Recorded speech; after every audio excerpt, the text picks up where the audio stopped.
Hi, I'm Heather from Thought Blossoms, and I'm going to do a quick video on demonstrating how to put on a bracelet by yourself. I've got 3 different styles of bracelets. One is a sliding bead, which is probably the easiest.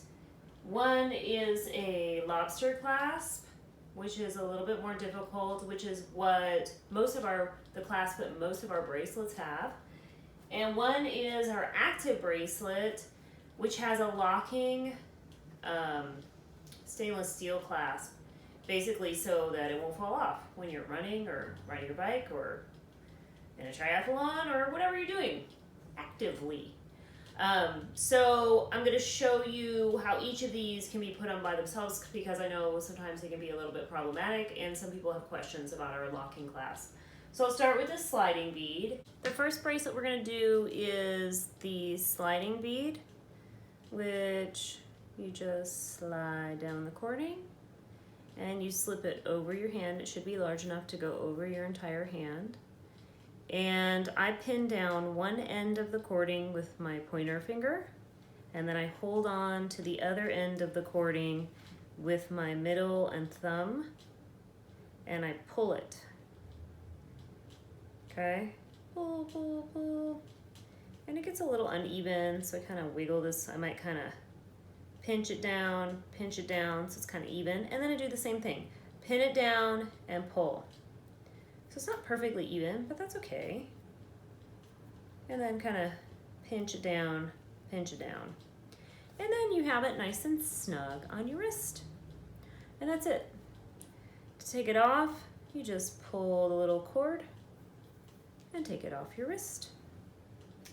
Next we have our lobster clasp, which this is the clasp we have on most of our bracelets, simply because it kind of locks in place.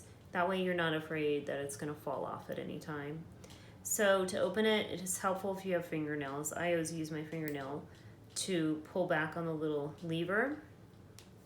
And then on these, I use my body to brace the bracelet against, so that it doesn't move while I'm trying to get this little clasp hooked. So I bring it around, I've got a brace against my body. This one has an extender, so I don't have to get it in perfectly one spot. I can choose any of the lengths. I hold the clasp in my middle and my thumb. Oops. And I pull the lever back. I brace it again. So in holding it, I brace it with my pointer finger, but I pull the lever back with my thumb.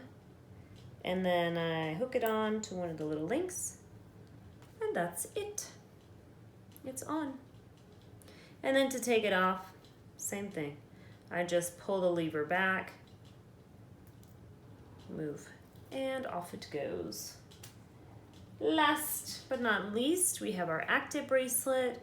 Mine has emergency information on it for when I go running or riding by myself. So to take it apart, it has a small button, and you just push down on the button and pull. And I wear it so my information faces out. In the case anything were to happen to me, somebody could read it easily. And again, I use my body to brace it against, and I use my middle finger and my thumb to kind of line it up. And I can't push it in just with those fingers. I'll take my thumb off, and then I'll kind of hold that one in place and push with my thumb until you hear that little snap, and you know it's locked in place.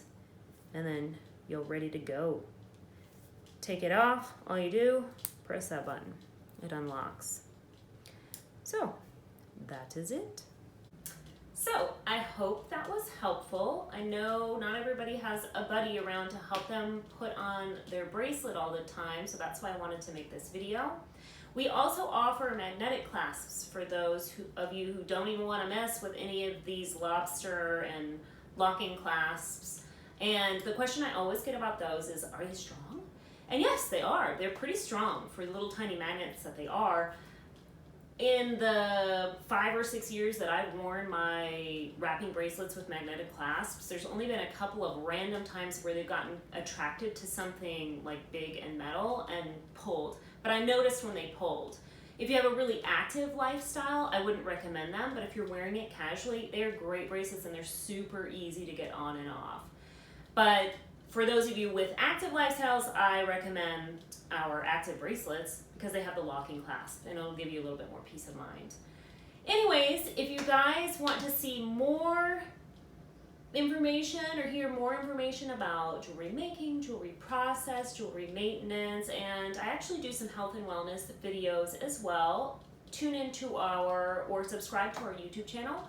You can also subscribe to our mailing list at thoughtblossoms.com, and we send out an email every time we put out some new content, whether it be a blog post or a video, and that's where you can keep up with sales and promotions and new products that are coming out and things like that too. So you guys, stay in touch. We'll see you soon. Bye.